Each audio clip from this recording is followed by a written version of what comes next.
that I'm going to show you in this section.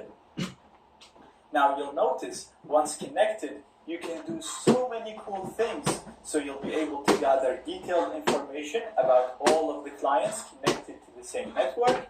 You'll also be able to intercept data and see any usernames, passwords, or any information they use on the internet.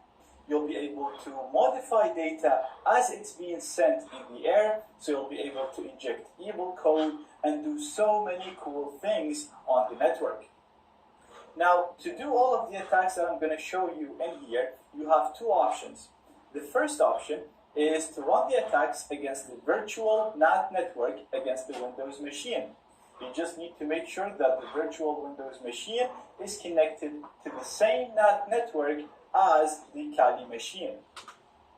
Or you can run the attacks against real computers connected to your real Wi-Fi network, and you need to make sure that you have a wireless interface connected to the Kali machine, and the Kali machine needs to be connected to your target Wi-Fi network. Now, throughout this section, I'm actually going to be using both options. So I'm going to be running some attacks against the Wi-Fi network, and I'll be running some against my virtual NAT network, just to make sure that you're comfortable with running all of these attacks in different environments and in different networks. Because like I said, it doesn't really matter how you gain your access to the network. The network type doesn't really matter either, as long as you are able to connect to the target network.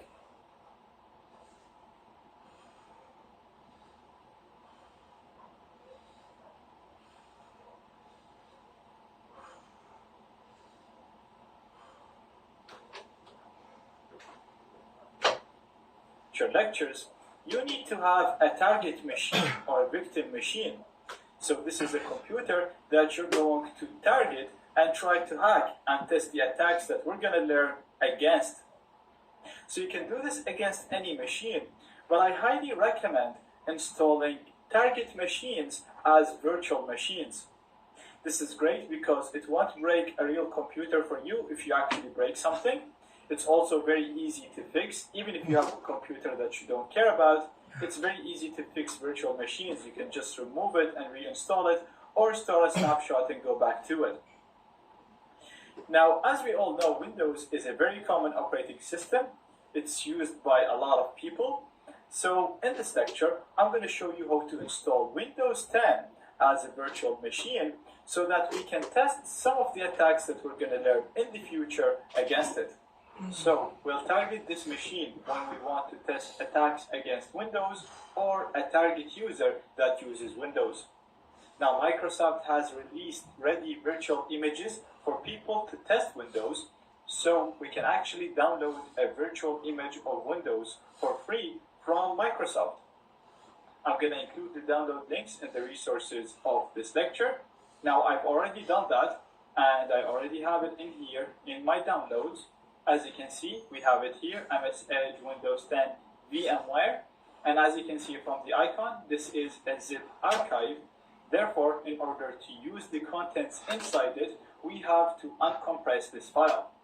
So to do that on Windows, simply we're going to have to double click it, copy the content, go back one directory, and paste it here. We're going to give it some time to uncompress the content. On Mac, you can do the same, simply double clicking it will uncompress the content, and on Linux, you'll have to right click and click on extract here. Now, I'm doing these steps from a Windows host computer, but you should be able to follow them on Apple, Mac OS, and Linux, because we are essentially using the same virtualization software, which is VMware. Once this is done, we're going to have another directory here with the contents of the virtual Windows image. To import this to VMware, we're going to first of all run VMware. We're going to click on Open Virtual Machine, or go to Player, File, Open. We're going to navigate to the location where we have this file in here. So it's going to be in my downloads, in MS Edge Windows 10 VMware, and we're going to select the only file that we can actually select from the list. We're going to click on Open, And we can set the name of the machine in here. So for example, I can set it to Windows 10. You can change the path where it's going to be stored, but we're going to keep that the same.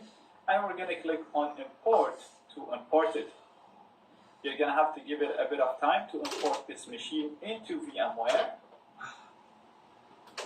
And perfect, as you can see now, it's imported in here. And as usual, we can simply start it by clicking on the green play button. But before doing that, I actually want to modify the amount of memory it has. So we're going to right click and go to settings. And as you can see, by default, it's set to have 4 gigabytes of memory. I think that's a little bit too much. It doesn't need that much. So we're going to set that to 2 by dragging the slider down to 2. We're going to click on OK and start it by clicking on the green play button. And perfect, as you can see now the machine started. We're going to click inside and click again to log in. The default password in here is capital P A S S W 0 R D exclamation mark. I'm going to hit enter. And here we go, we have a fully working virtual Windows 10 computer installed inside our main machine. And we did that so we can test attacks against this virtual machine without affecting our host computer. Now we can go in full screen by clicking here and going into full screen. The screen should automatically resize. If it doesn't, right click, display settings, and you can set it to the right resolution for your screen. I'm going to set it to 3840 by 2160 because I have a 4K screen. You can see that the icons are actually really small because I have such a high resolution screen. In your case, you'll only face this issue if you have a 4K screen. So you'll also probably need to set the scaling in here to 200. And as you can see now, the icon size has changed to the normal size. Now, if you face any other issues, check out the featured questions. And if you don't find an answer, feel free to ask us and we will respond to you within a maximum of 15 hours.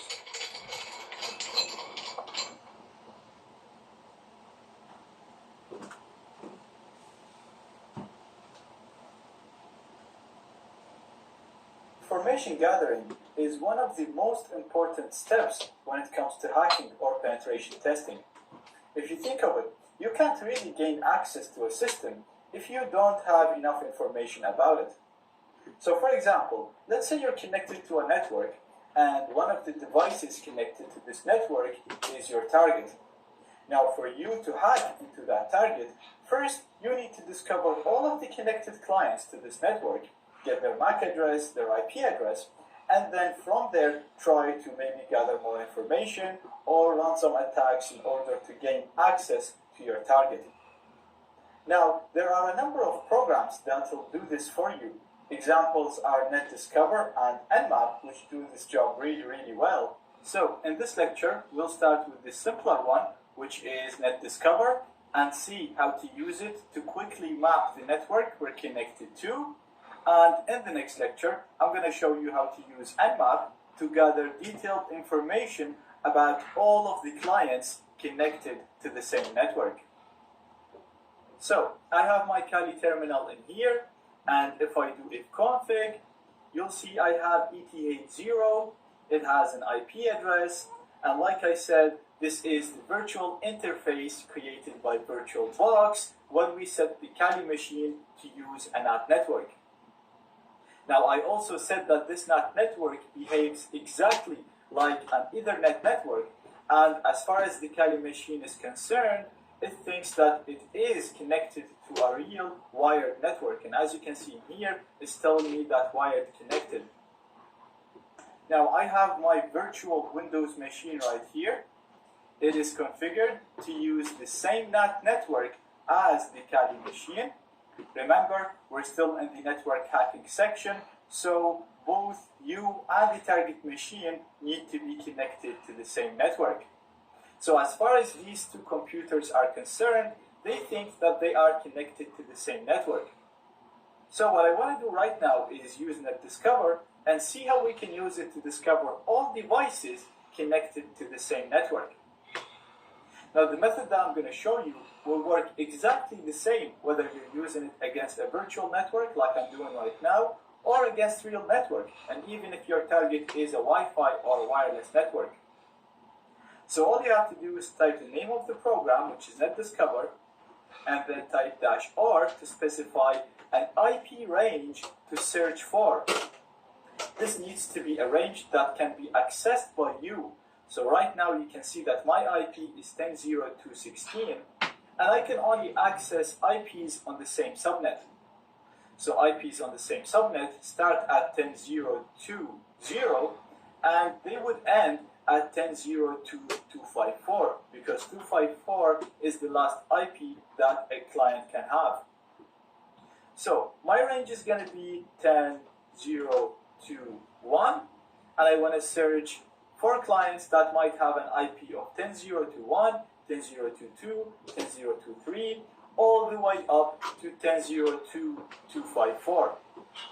So instead of manually typing all of these IPs, I can just type over 24, and NetDiscover will automatically know that I'm trying to search for all of the IPs that start at 10.0.2.1 and end at 10.0.2.254.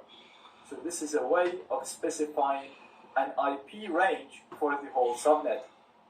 So if I hit enter now, you'll see that NetDiscover will show me all the IPs of the devices connected to the same network, and note that the first three parts of the IPs are always the same because they are on the same subnet. And I also have the MAC addresses of these clients, and NetDiscover is also attempting to guess the device vendor. Now if I press Q, this will quit the program, and right now we have a list of all the connected clients to the same network. Now like I said, you can also use this method to discover clients connected to the same Wi-Fi network.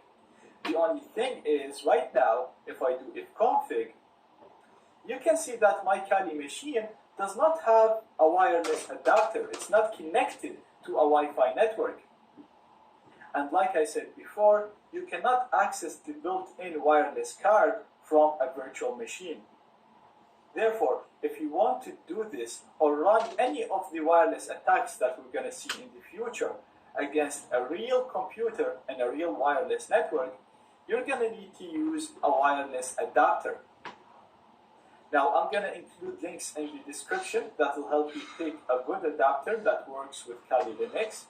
But right now I actually have one, and I'm just going to connect it and use it, just to prove to you, if things work on the virtual machines connected to the virtual network, they will work exactly the same against a real network with real machines. So I'm going to connect my adapter now, and if I do ifconfig, it's still not showing up. Let's see if it shows up now. Perfect. As you can see, I have an adapter now called LAN 0.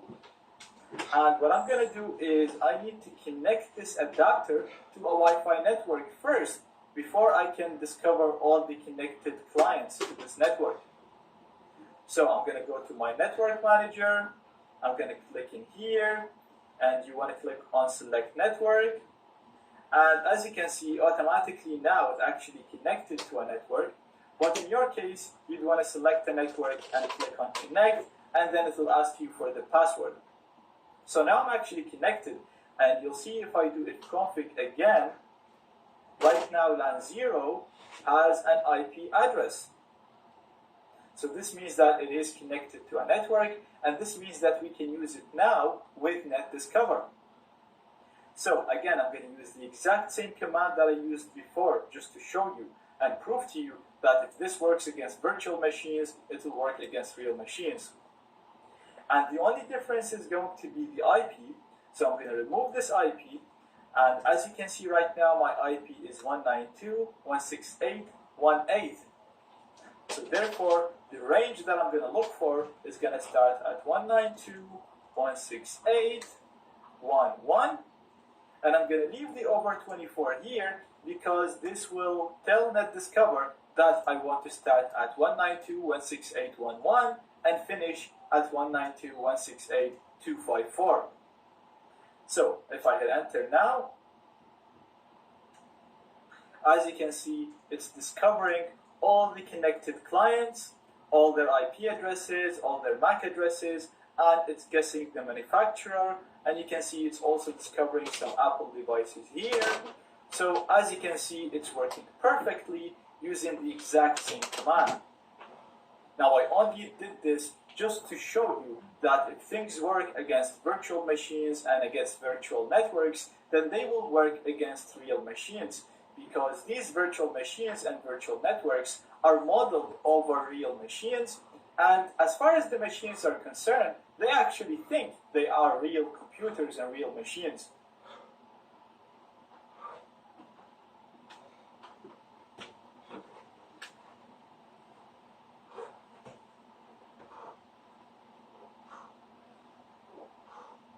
The second program that we'll use for network mapping is Nmap. Now, in the previous lecture, we used NetDiscover, and we've seen how nice it is to quickly discover all the devices connected to our network, see their MAC address, and maybe get the vendor. Nmap takes scanning to a whole new level. It might be a little bit slower than NetDiscover, but it will show you much more information about the target. So you'll be able to see the open ports, you'll be able to see the running programs or the running services on these open ports. You'll be able to determine the computer name, the operating system running on that computer. If you're in a network, you'll be able to discover all of the connected clients. You'll be able to bypass security, bypass firewalls, and so much more. Nmap is actually a huge tool, and there are books and complete courses done just to teach Nmap. The Nmap book would actually be a really good read once you're done with this course. Now, because this tool is huge, we're not going to be able to cover all of its uses, but in this lecture I'm going to show you the basics of this tool, how to use it to discover all the connected clients and see useful information about them, and we'll actually use it more when we get to the gaining access section. We're actually going to be using ZenMap, which is the graphical user interface of Nmap. So to run it in terminal, you just have to type ZenMap, or you can find it under your applications menu. Now, as you can see, it has a very simple interface. The first thing that we see is the target input box. In here, you can put your target. You can scan any IP that you can reach, whether it's a personal computer, whether it's a server, whether it's an IP for a web server, for a website, for example, that you want to discover all the open ports and all the running services on it. Or, like what we're going to do right now, we can put a range similar to what we did with NetDiscover, and it will scan this whole range, discover all the live IPs, all the IPs of the connected machines on the same network, and display information about them. Now we'll have a look on how to scan servers in the gaining access section. So for now, since we are still in the network hacking section, we're going to put a range to discover all the connected clients and see useful information about them. So right now I'm actually connected to my wireless network. That's why I'm going to specify the whole range on that network, and we've seen how to get that in the previous lecture. So it's 192.168.1.1 over 24. At the bottom, you can see the command. This is actually the Nmap command that will be executed when I hit the scan button. So like I said, ZenMap, what we're using right now, is just a graphical interface that will run this Nmap command in the background and show me the results. So if you know a custom Nmap command, you can put it here, or if you just want to see Nmap in terminal, you can literally copy this command, paste it in terminal, and it will give you the same results that you would get if you run it here. Alternatively, if you don't really know much about Nmap and its commands, you can use one of the ready profiles in here. So in this lecture, we're actually going to be using a number of these profiles, and we'll see the difference between them in terms of speed and the information gathered. So I'm going to start with the ping scan.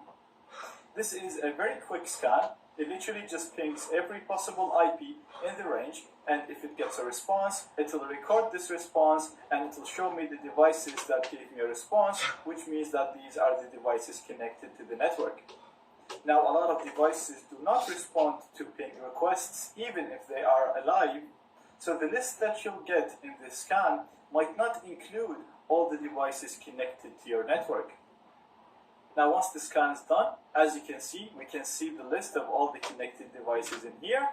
And in here, we can also see the MAC addresses for each of these devices. We also can see the vendor. So, for example, we can see that the device at 192.168.1.1 is a Cisco device. This is actually my router, and it is made by Cisco, so this is correct. So we can go ahead and start looking for exploits in this device. We can also see the 192.168.1.10 is a HTC device, and again, this is a HTC phone, this is correct. And since it's HTC, then we know that it's probably running on Android. So as you can see, we're getting more information about the connected clients. Again, we can see the 192.168.1.12 is an Apple device. So it could be a phone, a tablet, or a Mac. We can see the next device is a Dell. So again, it was a very quick scan, but as you can see, it still gave us much more information than what we got from NetDiscover. The next scan that I want to show you is the quick scan. Now this is going to be slightly slower than the ping scan, but it's going to show us more information. So right now you can see that the scan is showing us the same information that we've seen before with the ping scan, but it's also showing us the open ports on each one of the discovered devices. So it's able to discover the following ports in the router, and we can see that port 80 is open. This is actually the port used for the router settings page because it runs on a web server, so this is correct. Again, we have our Apple device here that we said it might be a phone or a computer or a tablet, but we can see now it has port 22 open, so this is a port for a service called SSH, which is designed to allow remote access to the system it's running on. Again, if you go on all the other devices, you can see all the open ports and the services running on each one of these ports. Now, in the next lecture, we'll build up on this. We'll see how to gather even more information, and you'll see how important information gathering is, because we're going to use the gathered information to hack into an iPhone that is connected to the same network.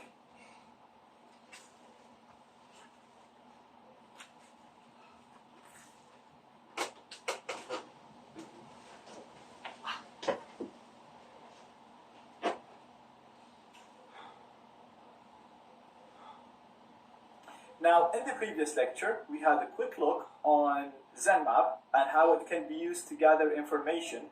So in this lecture, we'll build up on that, and the main scan that I want to show you right now is the Quick Scan Plus. This scan takes the Quick Scan one step further. So first of all, it'll be slower, but it's going to show us even more information. So first, we're going to be able to see the operating system running on the discovered devices. We will also be able to see the device type, whether it's a phone or a laptop or a router, and we'll be able to discover the program and the program version running on the discovered ports. So before, for example, we were able to discover port 80 is open, but we didn't know what program is running on this port or what version of this program. Getting the exact program version is really helpful when we get to the gaining access section, and you'll see then how we can use that to exploit vulnerable services and gain full control over the computers that have these services installed. Now, straight away, when you look at the results, you'll see that we got much more information than all of the scans we ran so far. So the first thing you'll notice is the icons beside the IPs of the discovered devices. These icons represent the operating system running on these devices. So right now we have the operating system for all of the connected devices, and now it's showing us the programs running on each of the discovered ports and the versions of these programs. So for example, if we look at the 192.168.112, the Apple device, on the last scan we knew that port 22 open and we knew that SSH is running on it, but we didn't know what version of SSH was running. Right now we can see that it's running Open SSH version 6.1. So we can go on Google and look for exploits and vulnerabilities in this specific version, and we might actually find something. We'll actually talk more about that in the gaining access section. Now if you look at the device type, you can see that it's a media device, it's a phone. So before we knew this is an Apple device, but we didn't know whether it's a tablet, a phone, or a MacBook. Right now we know that it is a phone. It's also discovering that it's running Apple iOS 4, 5, or 6. Now it's actually running a newer version of iOS. I'm not entirely sure. I think 9 or 10. But still, it's close enough. It's telling me that it's an Apple. It's telling me that it's a phone. It's running iOS. So this is really, really good. Now if we go to the next device here, the 192.168.120, this is a Linux device, and when we ran the quick scan, we were able to identify port 80 and port 49152 open, but again, we didn't know the program running or the service version running on this port.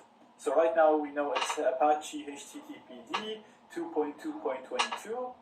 It's running on Ubuntu, so again, now we have the operating system, the exact version of the service running, so we can go and look for weaknesses and exploits in this specific version. And this port, we didn't even know what service was running on it. Right now we know it's a UPnP service, and the server is Mediatom UPnP. We have the exact version again. So again, we can go ahead and look for exploits in these specific versions, and if we discover any, we'll be able to gain full control on this computer. Again, if we go down to the 192.168.122 machine, we can see that it's running a Microsoft HTTP API on port 5357. You can also browse by the services. So from here on the left, if you click on services, you'll be able to categorize the discovered clients based on the services. So if we click on HTTP, we'll see all the clients that have a HTTP service running. If you click on SSH, we can see the Apple device here. It's the only device that has a SSH service running. So let me actually show you a quick and fun example. If we go back here to the hosts and go back to the Apple device, the 192.168.112, as I said, we know it's a phone, we know it's an Apple phone, we know that it has an SSH service installed on it, running on port 22, and we know that SSH is a service that allows you to remotely execute system commands on the computer that has the SSH service installed. Now obviously, before you can use this service, you have to use a username and a password. Once you authenticate, it will allow you to execute system commands remotely on that computer or on that phone. Now by default, iOS devices do not have an SSH server. Usually, when you jailbreak the phone or the device, it will automatically install an SSH server, and the password for that server is set to Alpine by default. That's ALPINE. Now, since we know that this is an iPhone and it has port 22 open with Open SSH server, we know that this phone has been jailbroken. Now, since the phone is jailbroken, we know the password to log into SSH is Alpine unless the user changed it. Now, most users do not even know about this, and even the ones that know about this, like myself, are too lazy to change it. So it's always worth a try if you discover a phone like this in the same network. It's always worth a try to go and try to connect to it with the default password. So I'm just going to go to my terminal, and I'm going to try to connect to this phone using SSH. So I'm going to type SSH root, which is the username for the admin in Linux, at 192.168.112. This is the IP of the phone. I'm going to hit enter. It's asking me if I should trust this connection. I'm going to say yes. And now it's asking me for the password. And like I said, when the phone is jailbroken, the password is set to Alpine. So I'm going to type ALPINE. I'm going to hit enter. And as you can see, I logged in as root. So right now I have the highest privileges on the phone, and I can do whatever I want on the system. And now we can use system commands to completely control the phone. Now this is a little bit ahead of time. We are still in the network hacking section, so don't worry too much about this. We'll talk more about it in the gaining access section, but it's just a quick example that I wanted to show you of how powerful information gathering is, because we literally did not exploit anything right here. We just relied on the information we gathered, and we were able to hack an iPhone that is connected to the same network as us. Now, like I said, Nmap is a huge tool. I highly recommend you go ahead and try the other profiles in here. And like I said, once done with the course, I think the Nmap book would be a really, really good read. We'll also use Nmap much more in the gaining access section, and we'll see how we can use this information to gain full control over the computers using code execution vulnerabilities and so on. But in this lecture, I just wanted to give you a quick overview, and we'll build up on this as we go through the course.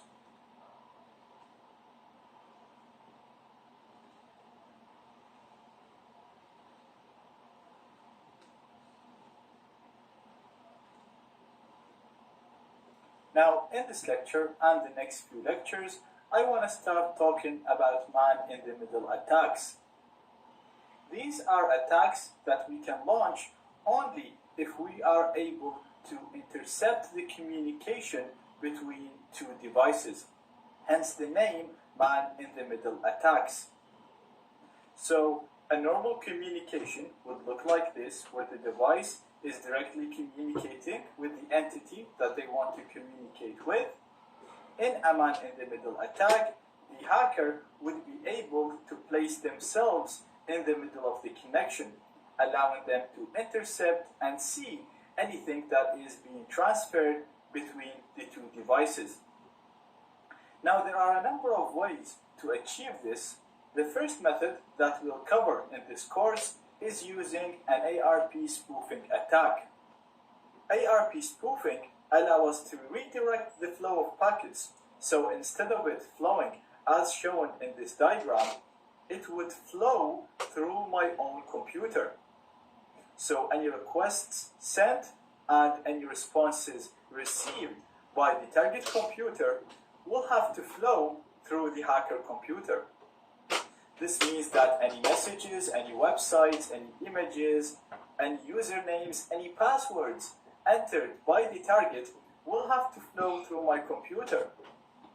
This allows me to read this information, modify it, or drop it. So as you can see, this is a very serious and very powerful attack. And the reason why it is possible is because ARP is not very secure. Now, for us to understand how this works, you need to have a basic understanding of what ARP is. ARP stands for Address Resolution Protocol, and it's a very simple protocol that allows us to link IP addresses to MAC addresses. So, for example, let's say we have a network here. We have devices A, B, C, and D. They are all connected to the same network, and we have the router here for this network. We can see that each device has an IP and a MAC address, and let's assume that device A needs to communicate with device C. Now we're also going to assume that device A knows the IP of device C, but as we know so far, in order for these devices to communicate within the same network, device A needs to know the MAC address of device C, because like we said before, the communication inside the network is carried out using the MAC address and not using the IP address. So this is a perfectly normal situation where we have a client that needs to know the MAC address of another client so that it can communicate with this client. So what this client does, it uses the ARP protocol. What do I mean by that? Basically, it sends a broadcast message. So it sends an ARP request to all the clients on the network saying, who has 10026? Now, all of these devices will ignore this packet except the one that has this IP address, which is 10.026, which is device C. So all devices will not do anything, and the only device that will respond is device C, sending an ARP response.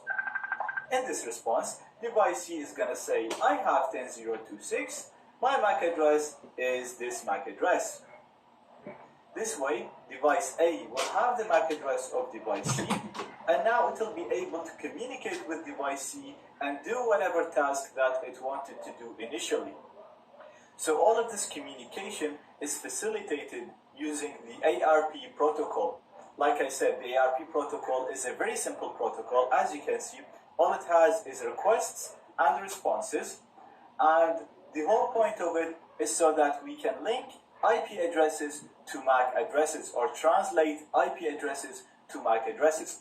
So a device can send a request asking for a MAC address, and then the device that has the MAC address would respond with its MAC address. So each computer have an ARP table which links IP addresses on the same network to their MAC addresses. So if I go on the Kali machine and do ARP-A, you can see my ARP table here, and as you can see, it's linking the router's IP to the router's MAC address. Now same if I go to the Windows machine and run my CMD and do ARP-A, you'll see again it's linking the router's IP to its MAC address. So this machine, anytime it needs to send any request to the internet, it will direct that request to this MAC address, to the MAC address that's associated with the IP of the router, which is 10.021.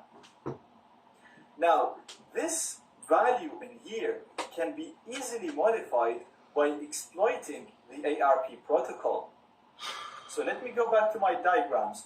And right here we have a diagram of a typical network, and you can see that normally any device that's connected to the network, if it wants to send requests, it will send them to the router will go and send that request to the internet, wait for the response, and then forward the response to the device that requested it. So if the hacker or the victim or any other computer on the network wanted to send a request, they will send that request directly to the router. Now what we can do is we can exploit the ARP protocol and send two ARP responses, one to the gateway and one to the victim. We're going to tell the gateway that I am at the IP of the victim, so the access point will update its ARP table and it will associate the IP of the target with my MAC address. We'll do the same with the victim, so we'll send it an ARP response. We're going to tell it that I am at 10.021. So it's going to update its ARP table and associate the IP of 10.021 with my own MAC address. So the result of this, the victim is going to think that I am the router, and the router is going to think that I am the victim. So anytime the victim wants to send any requests, the requests will have to flow through my computer, and I'm going to forward them to the router. And then anytime the access point or the router wants to send responses, they're going to go to my machine because it thinks that I am the victim, and then I'm going to forward it to the victim. So as you can see, this puts me in the middle of the connection, and it gives me so much power, and we'll see all the things that we can do once we become the man in the middle. Now the main reason why we can do all of this is because